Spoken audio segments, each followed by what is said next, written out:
So hi everyone, this is doctor Aman Tilak. आज मेरे साथ है Bhavesh, first year MBBS student, AIIMS new Delhi से। 715 नंबर आए थे इसके नीट 2024 में। Welcome Bhavesh to this channel. First of all thanks to Aman sir for inviting me to be part of this video.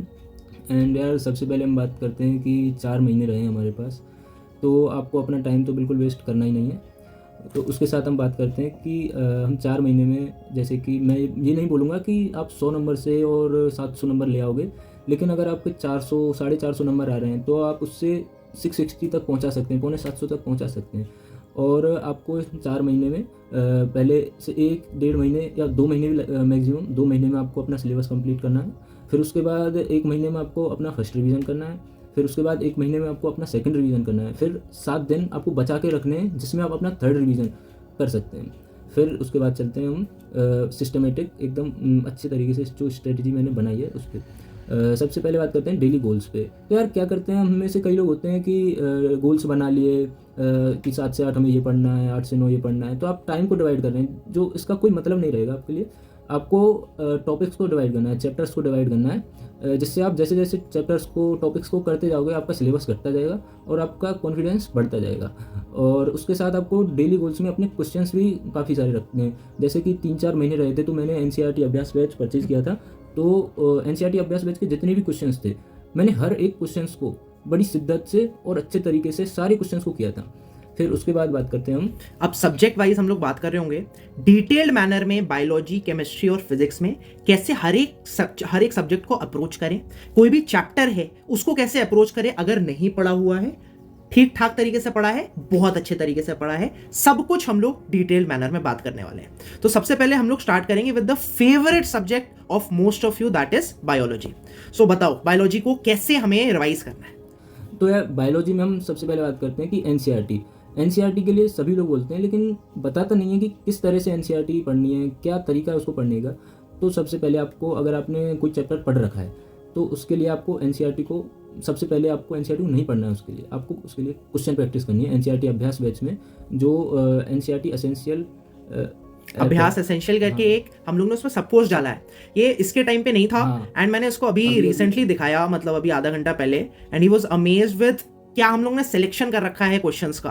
सो जैसे फिजिक्स, केमिस्ट्री, बायो तीनों में ही जो है हमने क्या किया हुआ है कि भाई मोस्टली जो सबसे इंपॉर्टेंट क्वेश्चंस है, प्रीवियस 5 साल के नीट के सारे क्वेश्चन पेपर 2019 से, जब से एनटीए कंडक्ट करा नीट का एग्जामिनेशन, इंक्लूडिंग नीट 2024 का रीनीट जो थोड़े लोगों के लिए हुआ था, झज्जर का क्वेश्चन पेपर, उड़ीसा में 2019 में हुआ था, कोविड में हुआ था, नीट 2022 में अब्रॉड में हुआ था, नीट 2023 मणिपुर हुआ था, गंगानगर हुआ था, ये सब कुछ हम लोग ने इंक्लूड करके रखे हुए हैं क्वेश्चन पेपर्स। और क्या किया हमने, एनसीईआरटी के एग्जाम्पल, बैक एक्सरसाइज, इन टेक्स्ट क्वेश्चंस, एग्जाम्पलर के क्वेश्चंस, इसको हमने एमसीक्यू फॉर्मेट में कन्वर्ट करके आपको दे दिया है। तो अब तुम्हारे पास 2 चीजें, अगर तुमने कोई चैप्टर जो है पढ़ रखा है पहले से, तो रैदर देन तो फिर से उसे पढ़ोगे और फिर से उन चीजों को मिस किया था जो तुमने पहली बार मिस किया था, सो इट इज बेटर कि एक अनबायस्ड मैनर में तुमने अभ्यास एसेंशियल, विच इज अ सब पार्ट ऑफ अभ्यास कोर्स, उससे तुमने बस 75-80 क्वेश्चंस की बायो में करोगे तो यार तुम्हें 25-30 मिनट भी नहीं लगने वाला है। तुम्हें समझ आ गया तुम्हारे कौन से वीक एरियाज हैं, उससे फिर तुमने जम के पूरी लाइन बाय लाइन एनसीईआरटी जो है वो तुमने अपनी पढ़ ली। एंड लास्टली क्या किया तुमने, उसको तुम्हें समझ आ गया कि भाई तुम्हें कौन से एरियाज थे वो तुम्हारे जो वीक थे वो स्ट्रांग हो गए होंगे, और अभी तक तुम्हारा बिल्कुल कॉन्फिडेंस आ जाएगा और तुम्हें पता लग जाएगा कि भाई उस चैप्टर में तुम कहां गड़बड़ कर रहे थे। That will be strengthen. दूसरी चीज, उन बच्चों के लिए जिन्होंने आज तक कोई भी चैप्टर नहीं पढ़ा हुआ था, उसको तुम पढ़ने जा रहे हो, तो what should be the strategy. तो सिंपली आप एनसीईआरटी पढ़ो। कुछ अगर कंसेप्चुअल चैप्टर्स है, जैसे मैं बायोटेक की बात करूं, जेनेटिक्स की बात करूं, तो हाँ तुम्हें अपने कोचिंग के जो टीचर हैं उसके नोट्स की जरूरत पड़ सकती है, या फिर यूट्यूब पे 1 शॉट वीडियोज है उनकी भी जरूरत पड़ सकती है ना। बट आफ्टर दैट तुम एनसीईआरटी पढ़ो, और एनसीईआरटी के बाद आप अभ्यास बैच से या तो जम के क्वेश्चन प्रैक्टिस करो, या आप जिस भी सोर्स, किसी और सोर्स से कर रहे हो, आप पूछते हो यार नहीं मैंने अभ्यास बैच नहीं, मैंने कुछ और ज्वाइन कर रखा है, उससे भी क्वेश्चन प्रैक्टिस कर रहे हो, well and good. Important thing is कि आप एमसीक्यू लगाओ। तुम्हें अगर स्विमिंग सीखनी है तो तुम तैर के स्विमिंग पूल में जाके सीखते हो, ना कि वीडियो देखकर। सिमिलरली आपको अगर नीट के लिए प्रिपेयर करना है, एमसीक्यू सॉल्व करना है, आपको सीखना है, तो एमसीक्यू करके आप सीखोगे। That is what I want to tell you. Over to you Bhavesh. और यार बात करते हैं एआर और स्टेटमेंट बेस्ड क्वेश्चन की। तो अभी जो पैटर्न चल रहा है नीट का 2 से 3 साल का, उसमें AR और स्टेटमेंट वाले क्वेश्चंस आ रहे हैं, तो आप उनको नेगलेक्ट नहीं कर सकते। आपको AR वाले क्वेश्चंस की भर भर के प्रैक्टिस करनी पड़ेगी, स्टेटमेंट वाले की भर भर के प्रैक्टिस करनी पड़ेगी। मैंने खुद ने उनकी प्रैक्टिस की थी, मैंने NCERT अभ्यास बैच से की थी। आप किसी भी बैच से कर सकते हैं, आपके मॉड्यूल से कर सकते हैं, आपके DPP से कर सकते हैं, कहीं से भी कर सकते हैं, लेकिन आपको उनकी प्रैक्टिस ज़रूर करनी पड़ेगी, AR वाले और स्टेटमेंट वाले। और सर मैं क्या करता था कि NCERT में PYQ को मार्क करता था, जिससे क्या है कि जब भी आप NCERT को दोबारा रिवाइज करोगे तो आपको पता रहेगा कि इस वाले टॉपिक से PYQ बहुत ज़्यादा आ रहे हैं, तो आपका ध्यान जाएगा, आपको एक्टिव रहोगे। आप जब उस टॉपिक को पढ़ोगे तो आप एक्टिव रहोगे। और जैसे कि कहीं पे मुझे लगता था कि यहाँ पे AR वाला क्वेश्चन बन सकता है, या फिर मेरा कोई क्वेश्चन AR वाला गलत हो गया एग्जाम में, तो मैं उसको NCERT में ही हाईलाइट करता था। अच्छा ये बताओ मुझे, ये तुमने जैसे PYQs हाईलाइट किए हैं, दिस इज समथिंग जो मैंने भव्या के साथ सर मैंने वो वीडियो देखी थी, उसी के हिसाब से मैंने PYQ मार्क किए थे। मैंने बहुत ज़्यादा अच्छी लगी थी वो वीडियो मुझे। बिल्कुल। सो ये बताओ, ये तुम्हें PYQs जो है ये तुमने खुद से मार्क की या फिर कहीं से तुमने इसकी हेल्प ली थी? सर आपने जो PDF भेजी थी NCERT की जो मार्क PDF थी, कुछ चैप्टर्स तो मैंने उसमें से देखे थे, और जैसे ही मैं लगाता जाता PYQ लगाता था तो उसको भी मार्क करके। बहुत बढ़िया। तो तुम्हारे लिए 2 चीज़ें मैं बता देता हूँ। पहला तो फ्री रिसोर्स बता देता हूँ तुम्हें, मेरे टेलीग्राम चैनल अमन तिलक ऑर्गेनाइजेशन पे PYQ मार्क्ड NCERT और असर्शन रीजन मार्क्ड NCERT, इसमें स्टेटमेंट क्वेश्चंस भी जो है हमने मार्क कर रखे हुए हैं, वो तुम्हें मिल जाएगी। तुम डाउनलोड कर सकते हो, प्रिंट कराना जो प्रिंट करा लो, अपनी NCERT को एज सच मार्क कर सकते हो। दूसरा चीज, तुम थोड़ा सा और बेटर चीज चाहते हो तो ये तुम्हें ये भी पता लग जाएंगे इन लाइन से कौन कौन से PYQs बने थे, उन्हें अटेम्प्ट भी कर सकते हो, और उस पर क्वेश्चन गलत करते हो तो उसका वीडियो एक्सप्लेनेशन भी मिल सकता है। That is a part of अभ्यास बैच, उसको हम कहते हैं PYQ marked NCERT। I hope तुमने भी वो चीज देखी होगी, है ना? ठीक है, आगे हम लोग बढ़ते हैं कि केमिस्ट्री पर आ जाएं। तो हम लोग केमिस्ट्री को डिवाइड कर सकते हैं, physical chemistry, organic chemistry, inorganic chemistry. एक एक करके बात करते हैं। फिजिकल केमिस्ट्री की बात करते हैं सबसे पहले। तो फिजिकल केमिस्ट्री एकदम फिजिक्स की तरह ही होती है। आपको सबसे पहले उसमें थ्योरी पढ़नी होती है, फिर उसके बाद उसका कॉन्सेप्ट समझना होता है, जिस कॉन्सेप्ट से आपको क्वेश्चंस आ सकते हैं। फिर उसके बाद आपको फॉर्मूला याद करने हैं, आप फॉर्मूला की सीट बना सकते हो, या फिर आप एक काम कर सकते हैं कि आप जैसी भी आपकी राइटिंग है उसमें एक पेज में सारे फॉर्मूला लिख लीजिए, फिर उनको दीवार पे चिपका दो, और 1-2 दिन जब तक आपको वो चैप्टर चल रहा है तब तक आप उनको डेली पढ़ते रहो, और हर 1-2 घंटे में, 2-3 घंटे में उनको पढ़ते रहो। तो जिससे आपको क्या है कि 1-2 दिन निकलते ही आपको वो सारे फॉर्मूला याद हो जाएंगे, और फिर जब भी आपके सामने कोई MCQ आएगा तो आप उसको खट से एकदम कर सकते हैं। फिर उसके बाद आती है PYQ की बात। तो फिजिकल केमिस्ट्री में PYQ आपको लगेगा कि ये बहुत सिंपल PYQ है, लेकिन जब आप उस चैप्टर को पढ़ रहे हो तो आपको सिंपल लग रहा है, लेकिन जब सारे चैप्टर मिक्स हो जाते हैं तो उसके बाद आपको पता नहीं चल पाता है कि किस चैप्टर से क्वेश्चन आ रहा है, आयनिक इक्विलिब्रियम से या फिर केमिकल से है, या फिर दोनों का मिक्स होकर आ रहा है। इसलिए आपको PYQ करना है, उनको ध्यान से करना है। फिर उसके बाद बात करते हैं हम ऑर्गेनिक केमिस्ट्री की। ऑर्गेनिक में यार बेस बनाने के लिए जनरल ऑर्गेनिक केमिस्ट्री हुई, रिएक्शन मैकेनिज्म हुई, उसके लिए आप नोट्स को पढ़िए, आपके जो भी क्लास के नोट्स हैं उनको अच्छी तरह से पढ़िए। फिर उसके बाद 12th की जो NCERT है, जैसे कि एल्कोहल हुआ, कार्बोक्सिल एसिड, एल्कोहल, जो भी चैप्टर्स हैं उन सारे चैप्टर्स की NCERT को अच्छे से पढ़िए। जो AR वाले क्वेश्चन है, स्टेटमेंट वाले क्वेश्चन हैं, वो वहीं से आते हैं, और NCERT अभ्यास बैच से। इसके लिए मैं प्रेफर करूँगा कि आप NCERT अभ्यास बैच ज़रूर से कीजिए। अब इसकी NCERT अभ्यास बैच से जितनी ज़्यादा प्रैक्टिस हो सकती थी मैंने खुद ने की थी।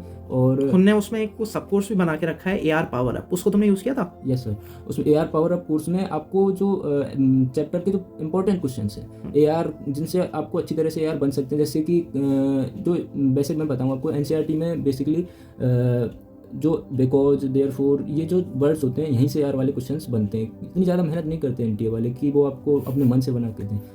तो वो सारी एक उसमें कंबाइंड है, तो तुम वो लगा लेते हो तो तुम्हें कॉन्फिडेंस आ जाता है कि भाई अब ये क्वेश्चन मैं सही करके आऊँगा। हाँ, फिर उसके बाद बात करते हैं इनऑर्गेनिक केमिस्ट्री की। इनऑर्गेनिक केमिस्ट्री को आपको 2 तरीके से करना है, एक तो NCERT और एक नोट्स। जैसे कि पीरियोडिक टेबल हुआ, केमिकल बॉन्डिंग हुआ, कोऑर्डिनेशन केमिस्ट्री हुआ, उसको आप अपने नोट्स से कीजिए। और जो ब्लॉक केमिस्ट्री है, जैसे कि D&F ब्लॉक, P ब्लॉक, उसको आपको न्यू NCERT से पढ़ना है, क्योंकि ओल्ड NCERT में बहुत ज़्यादा दिया हुआ है, और जो पुराना सिलेबस था उससे आता भी नहीं है इस टाइम पे। तो आप न्यू NCERT से ब्लॉक केमिस्ट्री को अच्छी तरह से पढ़िए। ठीक, अब मैं यहाँ पर थोड़ा सा कंसोलिडेट करता हूँ कि तुमने क्या क्या बताया। बायो में तुमने बोला कि आप अगर कोई चैप्टर आज तक नहीं पढ़ा उसे आप NCERT से पढ़ो, उसके बाद उसकी क्वेश्चन प्रैक्टिस कर लो। अभ्यास बैच से कर रहे हो जैसे इसने की, बहुत अच्छी बात है। नहीं कर रहे हो तो कहीं और से भी कर रहे हो, वेल एंड गुड। अगर तुम्हें कोई चैप्टर ऑलरेडी पढ़ा हुआ है, उसे रिवाइज करना है, तो रेदर देन उसे तुम NCERT से पढ़ो। पहले क्या करो, अभ्यास एसेंशियल से वो अपने एरियाज आइडेंटिफाई कर लो जो वीक है, उसके बाद NCERT पढ़ते पढ़ते थोड़ा सा ज्यादा इंपॉर्टेंस दो उन वीक एरियाज पर, और उन पर तुम डिटेल्ड क्वेश्चन प्रैक्टिस कर सकते हो फुल अभ्यास बैच से, जिसमें कि अभ्यास एसेंशियल कोर्स के कंपैरिजन में 2x से 3x ज्यादा क्वेश्चन है ना, फॉर दैट पर्टिकुलर पेज। तो तुमने आइडेंटिफाई करने के बाद अभ्यास एसेंशियल कोर्स से उन पेजेस के NCERT पढ़ने के बाद डिटेल मैनर में क्वेश्चन प्रैक्टिस कर लिया, that is done.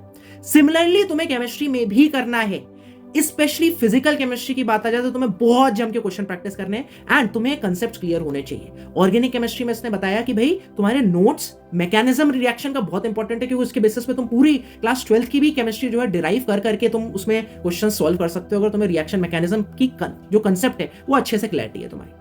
Inorganic chemistry में एनसीईआरटी और जो नोट्स हो गए वो उसने थोड़े से चैप्टर्स बता दिए, जो नोट्स तुम्हें और थोड़े से पढ़ने पड़ेंगे। कोऑर्डिनेशन कंपाउंड बताया, जहां तक तुम्हें केवल एनसीईआरटी की जरूरत है तो ब्लॉक केमिस्ट्री वाले चैप्टर्स हो गए, है ना। एंड नेवरदलेस तुम एनसीईआरटी पढ़ रहे हो, उसे कंसोलिडेट करने के लिए क्वेश्चन प्रैक्टिस कर रहे हो, जो क्वेश्चन गलत कर रहे हो यहां पर काम खत्म नहीं हुआ है, उसको तुम्हें अंडरलाइन कर लेना है अपनी एनसीईआरटी में ही। इसने भी बहुत सारे जो क्वेश्चन है एनसीईआरटी में ही अपने अंडरलाइन करके रखे हुए थे जो उसने गलत किए थे, जिससे बाद में जब आप रिवाइज कर रहे हो तो आंखें पड़े उन लाइंस पर, जिससे कि आप उसको वापस से बार बार देखो और फिर से एक्चुअल एग्जाम में गलती करते क्या नहीं हो। अब हम लोग आगे बढ़ते हैं, सबसे डिफिकल्ट सब्जेक्ट जो कि फिजिक्स लगता है लोगों को। ओवर टू यू भविष्य। तो सर फिजिक्स में क्या होता है कि कुछ लोग क्या करते हैं फिजिक्स में नोट्स पढ़े बिना, थ्योरी पढ़े बिना डायरेक्ट क्लास से आए और डायरेक्ट क्वेश्चन पे जाके कूद गए। तो ऐसा आपको नहीं करना है, क्योंकि आप जब डायरेक्ट क्वेश्चन करोगे तो आपके क्वेश्चंस गलत होते जाएंगे, फिर आप बोलोगे कि फिजिक्स टफ है, हमारे नंबर नहीं आ रहे हैं। तो आपको सबसे पहले थ्योरी को समझना है, कॉन्सेप्ट को समझना है, फॉर्मूला कैसे ड्राइव हुआ है उसको समझना है, ताकि अगर कोई क्वेश्चन घुमा के भी पूछेगा तो आप क्वेश्चन को अटेम्प्ट कर पाओगे आसानी से। और कुछ क्वेश्चंस आप करते टाइम ये सोचते हो कि ये तो बहुत ही ज़्यादा हाई लेवल का क्वेश्चन है, लेकिन आपको वो करना है, क्योंकि क्योंकि जो क्लास में जो क्वेश्चंस कराते हैं वो लो लेवल के नहीं होते हैं। आपको जो नीट का जो पैटर्न देखोगे तो उसमें बहुत ही बेसिक्स क्वेश्चन आते हैं। आपको हाई क्वेश्चन करने की इसलिए ज़रूरत है क्योंकि जब आप पेपर को करोगे तो आपको एक ना दो क्वेश्चन आपको देखने को मिल ही जाएंगे, जिनको आप छोड़ दोगे बाद में। और फिर अब बात आती है कि थ्योरी और कॉन्सेप्ट्स को कहाँ से समझें। सबसे पहला आप है क्लास से समझिए। अगर आपकी क्लासेज बहुत ही छूट चुकी हैं या फिर ऐसा कुछ है तो आप वन शॉट देख सकते हैं। वन शॉट को ऐसा नहीं है कि आपको एक ही बार में देखना है, उसको थोड़े पार्ट में डिवाइड कीजिए और फिर आप कम कम पार्ट को देखिए। जैसे 4 घंटे का है तो 2 पार्ट में डिवाइड करके 2-2 घंटे में उसको देखिए। फिर बात आती है PYQs की। तो फिजिक्स में जो PYQ है वो मैं बता रहा था कि बेसिक्स आते हैं एकदम। आप PYQ कीजिए, फिर उसके बाद थोड़े और टफ क्वेश्चन कीजिए, क्योंकि थोड़े टफ क्वेश्चन करने से कॉन्सेप्ट क्लियर होते हैं आपके। फिर बात आती है कि यार हम NCERT पढ़ें या ना पढ़ें, फिजिक्स में बहुत कम टाइम रहा है, तो आप कुछ जो EMW है और मॉडर्न फिजिक्स है, सेमीकंडक्टर है, इन चैप्टर्स की आपको NCERT अच्छे से पढ़नी है, लाइन बाई लाइन पढ़नी है, क्योंकि इनसे क्वेश्चंस आते हैं। और जैसे कि रोटेशनल मोशन हुआ, उन चैप्टर्स की आपको पढ़ने की जरूरत नहीं है। ठीक है, तुमने ये बता दिया कि यार इन 3-4 जो चैप्टर्स हैं इंपॉर्टेंट, उसकी तो पूरी एनसीईआरटी पढ़ती है। इसके अलावा बाकी जो चैप्टर्स है तुम कैसे आइडेंटिफाई करते थे कि उसमें एनसीईआरटी पढ़नी कितनी है, मतलब कहाँ से पढ़नी है, कितना इंपॉर्टेंट है, कितने topics, what did you used to do? उसके लिए मैं क्या करता था कि NCERT अभ्यास पे गया, उस चैप्टर की NCERT खोली और उसमें देखा कि PYQ कितने आ रहे हैं इसकी थ्योरी से, और उसी टाइम वहीं पे कर देता था मैं उन क्वेश्चंस को। और जो टॉपिक ऐसा लगता था कि इससे बहुत ज़्यादा क्वेश्चन आ रहे हैं तो उनको पढ़ना ज़्यादा जरूरी है, उनको आप पढ़ सकते हैं। और फिर आपके पास टाइम बचे तो आप देखते जाइए और पढ़ते जाइए NCERT को भी इसके साथ साथ। लेकिन मैं ये प्रेफर करूँगा कि रोटेशनल मोशन और मैकेनिक्स के जो वो हैं चैप्टर्स, उनको आप मत पढ़िए NCERT से। ठीक है, ग्रेट। उसके बाद बात आती है यार आपने सब कुछ पढ़ लिया, आपने थ्योरी भी पढ़ ली, सब कुछ कर लिया, लेकिन आप अगर टेस्ट नहीं दे रहे हैं तो आप बहुत बड़ी गलती कर रहे हैं।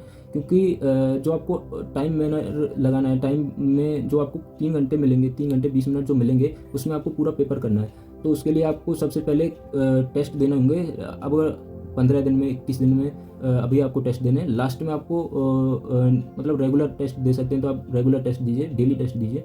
फिर टेस्ट में सबसे पहली बात आती है कि उसको टेस्ट को मैं मानता हूँ कि मिनिमम 2 राउंड होनी चाहिए टेस्ट की। सबसे पहले आप जो क्वेश्चन नहीं आ रहा है उसको छोड़ दीजिए और जल्दी जल्दी से पूरे पेपर को कर दीजिए। 2 घंटे में आपको पहला राउंड खत्म करना है, फिर उसके बाद 1 घंटे में आप अपना सेकंड राउंड खत्म कर सकते हैं। फिर उसके बाद आती है यार सिली मिस्टेक्स होती हैं टेस्ट में। तो स्टार्टिंग में सिली मिस्टेक होती हैं, फिर उसके बाद क्या है कि कुछ वर्ड्स आपको पता चल जाता है कि correct, not correct, not incorrect, incorrect, ये वर्ड्स होते हैं जो सिली मिस्टेक्स करवाते हैं। तो सबसे पहले आपको क्वेश्चन को प्रॉपर पढ़ना है, फिर उसके बाद अंडरलाइन कर सकते हैं तो अंडरलाइन कीजिए कि कौन सा वर्ड है इसमें नॉट है या फिर नहीं है, उसको कीजिए। ऑल, एवरी, ये सारे वर्ड्स सिली मिस्टेक्स करवाते हैं, तो आपको उनको याद रखते हुए और टेस्ट देने और उनका एनालिसिस भी करना है। इसने बहुत गोल्डन वर्ड्स बोले हैं, ये फिर से तुम ये वाला पार्ट सुन लेना, that is gonna help you a lot. Next चीज मैं तुम्हें क्या बताना चाहता हूँ कि यार टेस्ट तुम अपनी कोचिंग के दे रहे हो, बहुत अच्छी बात है। दूसरा, कुछ तुम वीक टॉपिक्स के टेस्ट देना चाहते हो, ये तुम्हारे टाइम पे नहीं था Bhavesh, this we have recently done. हमने लॉन्च किया अभ्यास, कस्टम अभ्यास 2.0 कह लो। क्या किया है कि यार तुम्हें जितने भी टॉपिक्स हैं, किसी चैप्टर से तुम वीक टॉपिक्स भी सेलेक्ट करना चाहते हो, उसके तुमने सेलेक्ट करके एक टेस्ट बना लिया अपने अकॉर्डिंग, और उसमें टाइमर भी लग गया कि भाई इतने मिनट का टाइमर लगा हुआ है, और उसके अकॉर्डिंग तुम अगर गलत कर रहे हो तो सेम चीज उनकी वीडियो एक्सप्लेनेशन डिटेल, और बाद में आप उन्हें रिविजिट करना चाहते हो वो भी कर सकते हो, और अपनी एनसीईआरटी लाइन में अंडरलाइन कर लेना जो तुम गलती कर रहे हो. So that is how you are going to make your weak topic stronger. हाँ, अपनी कोचिंग के टेस्ट तो ठीक है दे रहे हो, बहुत अच्छी बात है, बट दिस फीचर इन अभ्यास batch is also gonna help you a lot. Next बढ़ते हैं हम लोग शॉर्ट नोट्स पे. तो शॉर्ट नोट्स में यार आपको क्या बनाना है शॉर्ट नोट्स में?